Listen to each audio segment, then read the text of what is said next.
Okay, we turn to lesson 3 that introduces the Texas State Constitution. Now, this lesson is kind of a basic overview of constitutions in general, and then we sort of lead into the Texas State Constitution at the end of the lecture, and it will vault us into lesson 4, which deals with the anatomy of the Texas State Constitution more in depth. And so, over the course of this lecture, our learning objectives are to analyze issues, policies, and political culture of Texas, which has been sort of an ongoing objective over the course of the last 2 to 3 lectures. We also need to explain the origins and development of the Texas Constitution and describe the separations of powers and checks and balances in both theory and in practice in Texas. And this will be ongoing as well because we're going to introduce it today, but you might not be able to explain it in both theory and practice by the end of the lesson, but certainly by the end of the unit. So our essential question, what type of political culture typifies Texas? So still dealing in that vein, what elements or events affected the development of the Constitution? And in theory, what are the ideas of separations of powers and checks and balances, and how do they work in government? So if you've ever taken a federal government course, there's going to be a lot of overlap in regards to the constitutions because they are all going to have some of the same principles that are similar across regardless of what constitution you're looking at. So we begin by understanding what a constitution is. And we know that we have a constitution. We in the federal government, we probably know that we have one here at the Texas level, but a lot of the time we just sort of throw that term around and we don't actually really know what it means. And so a constitution are the fundamental rules by which a state is governed, and it essentially instructs what a state can and cannot do. And it really depends on what constitution you're looking at as to whether or not these instructions are explicit or they're implicit. And so as we move forward with the Texas Constitution, we're going to find out that it's extremely explicit. It is going to explain in minute detail some of the instructions of the state. If we look at the federal Constitution, it's much more implicit, and there's going to be a lot of implied powers. So focusing on the Texas Constitution, we know that we have a traditionalistic and individualistic political culture in Texas, and we have since the adoption of the 1876 Constitution, and probably even prior to that. But if we start at the 1876, or the current Constitution, we know that we have very traditionalistic and individualistic political cultures. And these political cultures are enshrined in our Texas state constitution. And it's important to understand that over the course of the history of Texas, we have operated under 7 different constitutions. And so in addition to individualistic and traditionalistic political cultures, we draw from a rich history of constitutions over the course of Texas history. And so we are currently on our 7th Constitution. And again, our current Constitution was ratified in 1876. Now, it was ratified then, but there have been something like 400 to 500 amendments that have been added to the Constitution over the course of 1876 to the present. And so while it was ratified in 1876, it looks significantly different than it did back in those days. And if you compare that to the American Constitution, that's only been amended 27 times, you know, Texas has been amended quite a lot. And so it does look considerably different than what it once looked like. Most constitutions are based on different principles. And so when we have a constitutional government, there are going to be some common characteristics about constitutions. And if you've had a federal government course, again, some of these might sound familiar to you, but a constitutional principle is going to be popular sovereignty. And popular sovereignty, it's sort of a fancy term that simply demonstrates that the power rests with the people, and the Constitution should represent the will of the people. So the people are going to participate in some fashion, even if it's just voting,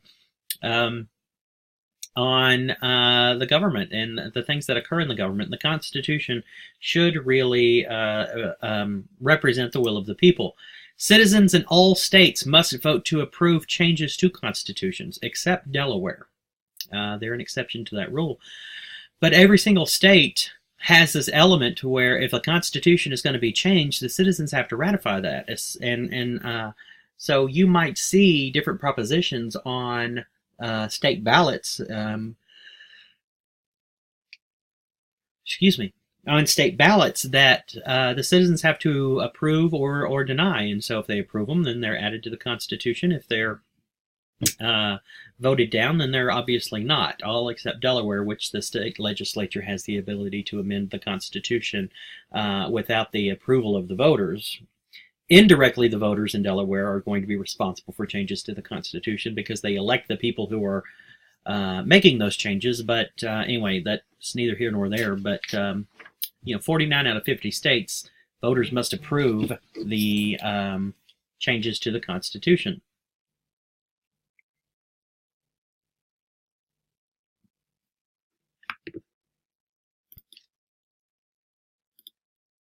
Okay, I apologize for that. I had a quick phone call that I needed to take. So anyway, one of the other principles of a constitutional government are social contracts.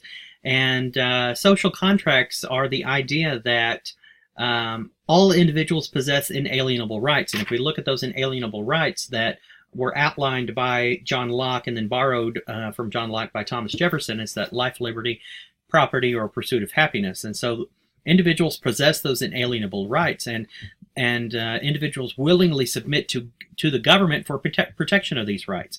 And so in an effort to maintain these rights and maintain the protection of these rights, individuals are going to enter into an agreement with a government that is created by the people to protect these rights. Right? So we give up a little bit of our freedoms and our liberties and things like that to a government so that they can protect these rights for us. And so if you go back to Thomas Hobbes, he said that in a state of nature, life is brutish and cruel and dangerous, and so people need protection from that. And if we don't have a social contract with a government, then life is going to be very short because people are just going to go out and take whatever they want. And so in order to have a organized government and an organized society, we enter into these social contracts with government in order to protect these inalienable rights. And so the laws passed by the government must work into the framework of the Constitution. And so we give the government certain rights. Those are outlined, or certain responsibilities and powers. Those are outlined in the Constitution.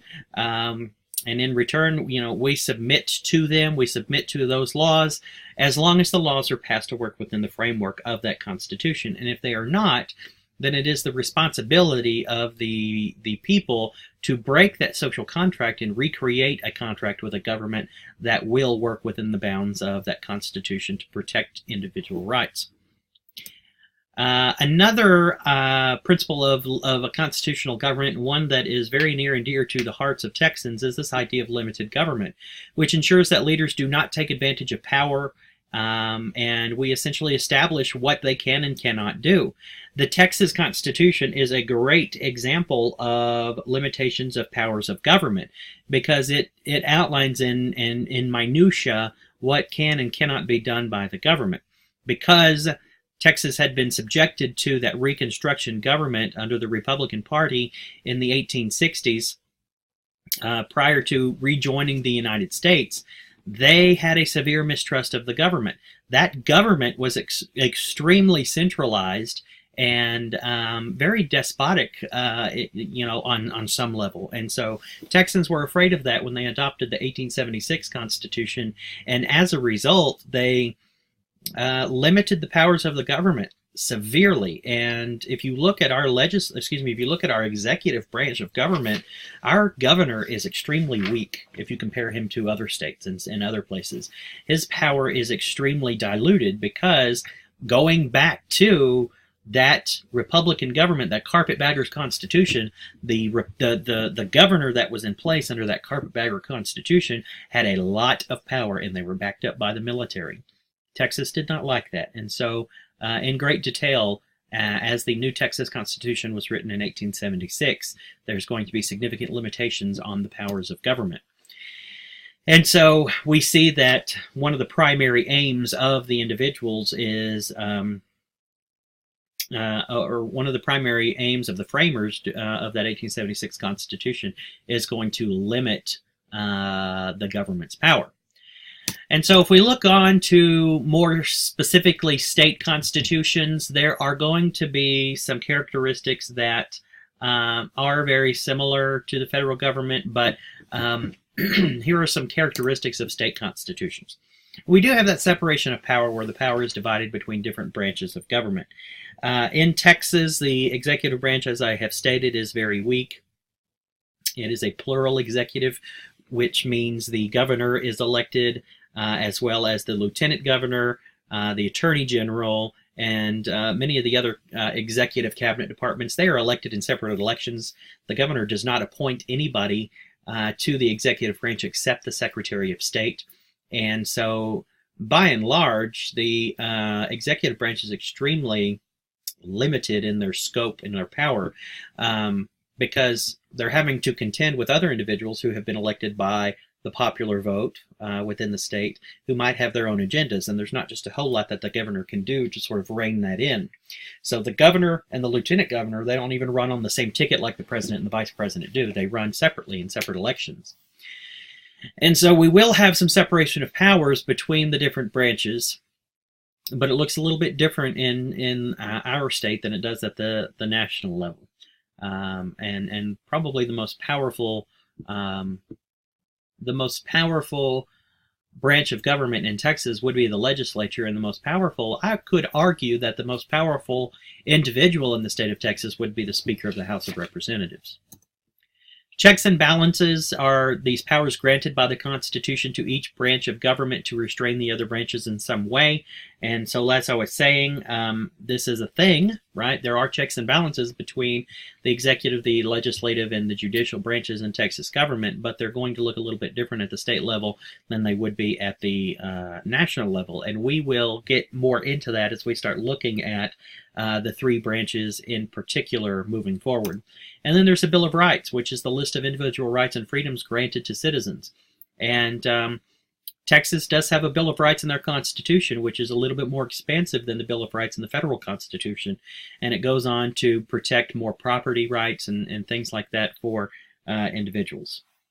And so if we start to look at the Constitution of 1786, which is the Constitution at its core that we are governed by in modern day, we're going to start to see, some characteristics emerge. To begin with, the Constitution of 1876 was obviously put into place after Texas regained their statehood status after the Civil War. It's going to follow Reconstruction. And a group of landowning Texas who had been excluded from writing the Constitution of 1869 met in order to hammer out this new Constitution.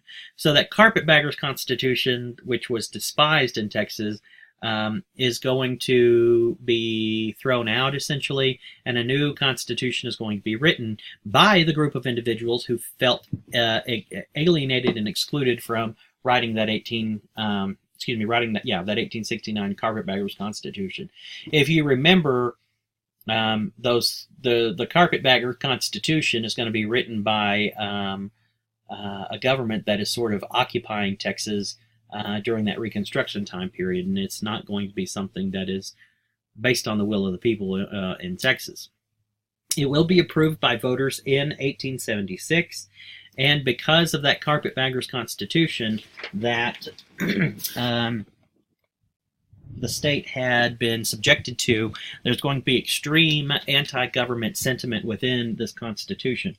And so we're going to see traditionalistic and individualistic political cultures sort of be the basis of this Constitution.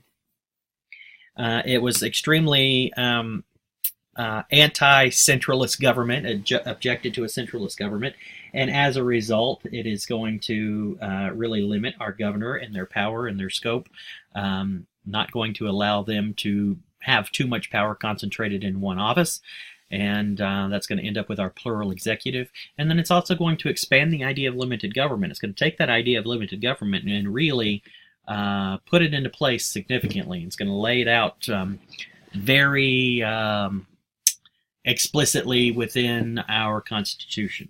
And so we're going to leave off here, and then as we move forward in our next lecture, we will deal specifically with that Constitution of 1876, that Constitution that governs us today.